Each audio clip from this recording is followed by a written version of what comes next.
time during your bye week? A little bit.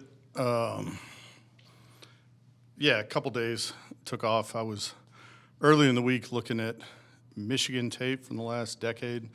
Coach Harbaugh, that's where he's been. He's got some interesting things on tape: throwback, kickoff, return, touchdown, some of the formational stuff on punt, swinging gate against the Hoosiers. So, a lot of things to go back and look at because there's just not that much NFL tape on some of the schematic stuff. How often will you go look at college tape?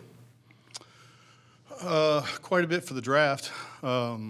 Max Melton had a good play against Michigan. I remember that when I saw it this past week. But, as some of the punt stuff, like Seattle, they'll be the first team that we play this year that does some of the formational stuff on punt. There's other teams that are doing it, dabbling in it. So there is some time spent when you start looking for ideas or how people defend stuff. We're fortunate.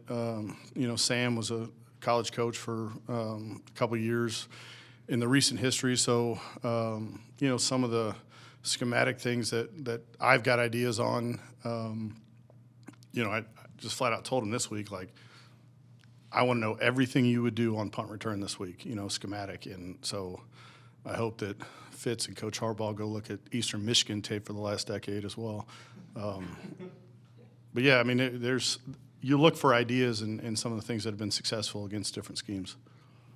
Why Michigan tape specifically? Was that because of the McDonald-Harbaugh connection? Yeah, their special teams coach was at Michigan for the last decade or so. So in various capacities, most of the time involved in the kicking game. But, generally speaking, on an opponent, and they know that. The guy who's their assistant in Seattle was here with me for a couple of years.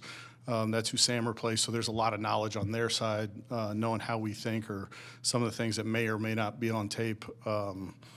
But yeah, there's things you're trying to get to know about coordinators. And, if we were playing the last game out was the Jets, right? So Coach Boyer's been in New York since 2016. There's extensive tape on how they play situationally, how they play down and distance, how they play, return ideas, how they might attack you.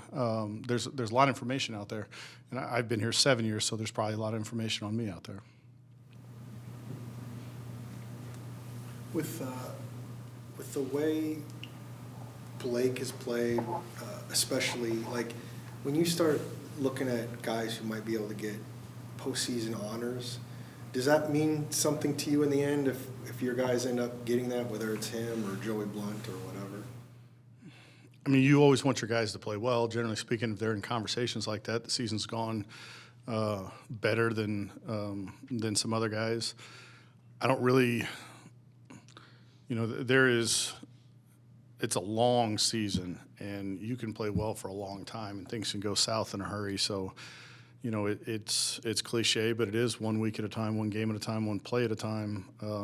We talked to our guys about being, 1-0 situational masters. We might only defend an onside kick one time, over a season. We got to execute that stuff. So I know that's not what you're asking, but it's a 1 week deal when it comes to this league for players and coaches. When a punter gets evaluated for awards, are there even numbers out there that tell the tale? When a lot of these stats are team stats, right? It Sure. depends on your coverage, all those things. Yep. Are there even numbers out there that really tell the tale of what he's giving you? I think so. Most people that are looking in those categories, we all vote, right? Like players vote on Pro Bowl stuff at the end of the year, and it's like, okay, who's got a high net average? And then guys are looking at, okay, maybe it's not net, maybe 70% of his punts are inside the 20, or sometimes you see national games and, the guy's got 4 punts inside the 5-yard line. Like, that draws attention.